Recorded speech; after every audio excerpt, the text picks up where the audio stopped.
وزارت ہاؤسنگ میں افسران کے تقرر تبادلے کر دیے گئے ہیں۔ چیف انجینئر سمیت PWD کے گریڈ 19 کے 57 ایگزیکٹو انجینئر سمیت 86 افسران تبدیل کر دیے گئے ہیں۔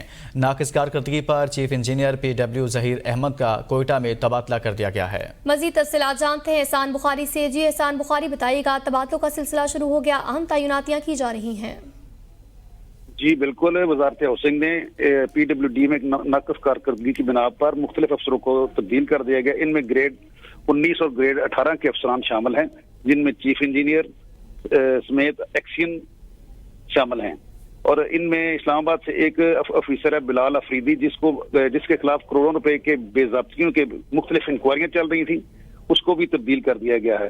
یہ انکوائریاں ابھی زیر انتباہ ہیں، اور باقی تمام ملک بھر میں کے افسران کے تبادلے کر دیے گئے ہیں۔